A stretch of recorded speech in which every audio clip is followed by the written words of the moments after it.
Gracias por la invitación.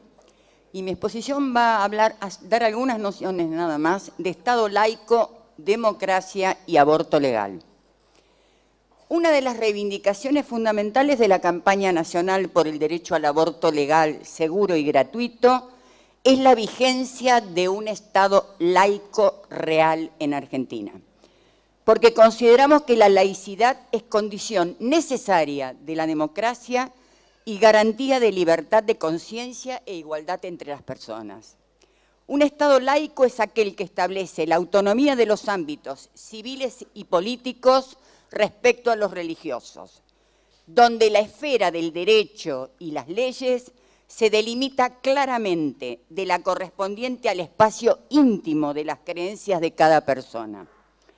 El Estado laico no se opone a las religiones, por el contrario, las respeta a todas, por igual, y considera que cada ciudadano o ciudadano tiene derecho a profesar la que desee o ninguna, mereciendo en todos los casos la misma consideración, respeto y garantía de sus derechos.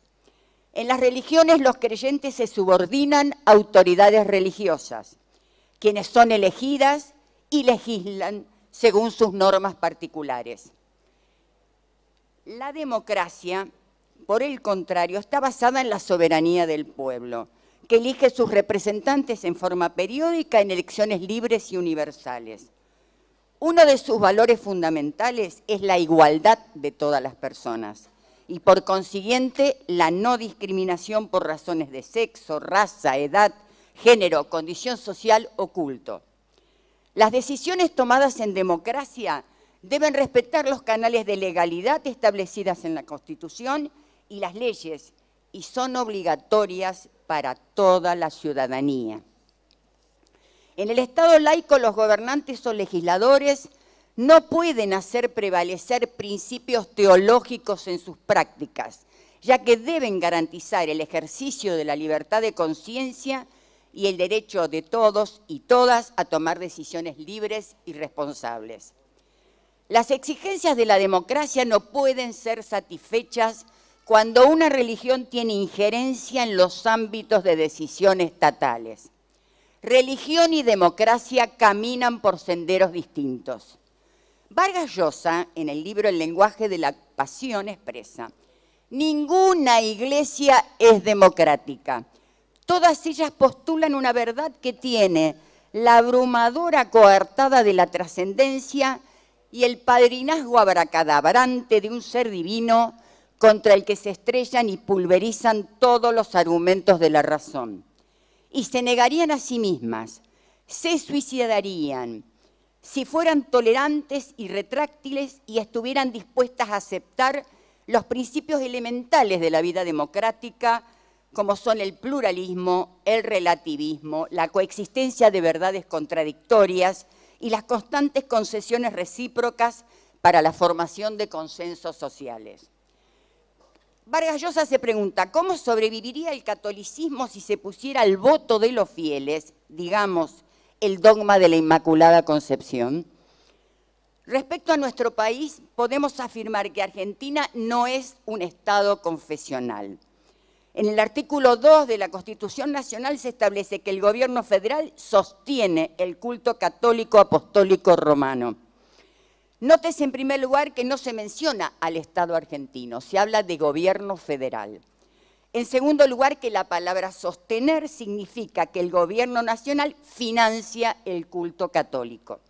Esto se traduce en el pago por el Estado de los salarios de los obispos, la subvención a escuelas religiosas, los subsidios a asociaciones privadas y múltiples iniciativas de neto corte confesional. Sostener implica mantener económicamente. De ningún modo significa adoptar el culto católico como Estado. Sin embargo, el Estado argentino tampoco goza de una laicidad declarada y absoluta. Además del sostenimiento económico, la caracterización de persona jurídica de derecho público establecida en el 146 del nuevo Código Civil y Comercial le otorga a la Iglesia Católica privilegios económicos, políticos y simbólicos que se traducen en injerencias concretas en los ámbitos ejecutivos, legislativos y judiciales. La campaña nacional por el derecho al aborto legal, seguro y gratuito reclama desde sus inicios que Argentina sea realmente un Estado laico y tiene serias razones para hacerlo. Históricamente, las iglesias y especialmente la jerarquía de la Iglesia Católica han considerado a las mujeres como seres inferiores. Es imposible analizar esto en tan corto tiempo, pero solo voy a citar uno de los hechos más violentos en la historia de la humanidad. En el año 1486, dos monjes dominicos, Heinrich Kramer y Jacobo Sprenger, fueron nombrados inquisidores especiales por bula papal de Inocencio VIII, con el objetivo de investigar los casos de brujería en el norte de Alemania. El libro que resultó de esas investigaciones fue llamado Malleus Maleficarum, el martillo de los brujos, y se convirtió durante 300 años posteriores en una especie de manual de instrucción para jueces, magistrados y sacerdotes en la lucha contra la brujería en Europa. Es un tratado de cómo juzgar y torturar mental y físicamente a quienes supuestamente ejercían la brujería y hubieran pactado con el demonio.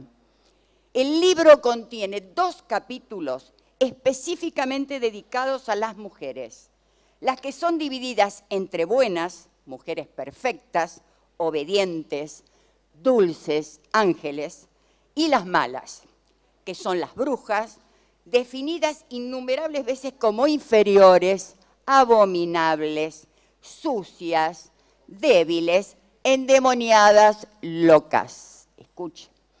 Se torturó y quemó a cientos de miles de mujeres. Un minuto. Bajo la acusación de brujas, cuando la realidad era que eran campesinas, en su gran mayoría pobres, que sanaban, curaban y en muchos casos lideraban las revueltas campesinas contra los señores feudales y además, y eso es lo que menos perdonaban, tenían control sobre su sexualidad, su reproducción y ayudaban a parir y abortar a otras mujeres. La matanza de mujeres llamadas brujas fue un genocidio ocultado, justificado y legitimado, solo rescatado por el feminismo. En nuestro país y ya en la historia reciente, las jerarquías eclesiásticas y los fundamentalismos religiosos han negado y se han opuesto sistemáticamente y en todos los ámbitos a la consagración de nuestros derechos sexuales y reproductivos. En estos últimos años, con la presencia de la campaña por el derecho al aborto, la acción de los socorrismos, de la red de profesionales de la salud por el derecho a decidir y de funcionarios y funcionarias respetuosos de la libertad de decidir de cada persona, se ha logrado paliar la ilegalidad del aborto y aumentar los niveles de conciencia social frente a los ataques sistemáticos ligados a los fundamentalismos religiosos. Vaya cerrando, por favor. Sí, voy cerrando. Los fundamentalismos religiosos han significado siempre limitantes del avance legislativo de las mujeres y contrarios a toda disposición que implique reconocerle su carácter de sujeto autónomo, independiente y libre de tomar todas las decisiones que se refieren a su vida sexual y su capacidad reproductiva. Y termino. Señoras diputadas y señores diputados, ustedes están en un recinto republicano y democrático, que es el Congreso de la Nación. Son representantes de un pueblo que los votó. Hoy ese pueblo, en su gran mayoría, está expresando en las calles su reclamo de aborto legal. Escuchen esas voces. Se les pide ampliar derechos, simplemente eso. Negarlo solo implica más prohibiciones, mayor represión y muerte de mujeres. Sus conciencias individuales, Su tiempo, por favor, tiene que cerrar. y sus creencias religiosas de ningún modo pueden primar sobre los derechos a la vida y la salud de los quienes representan. Gracias.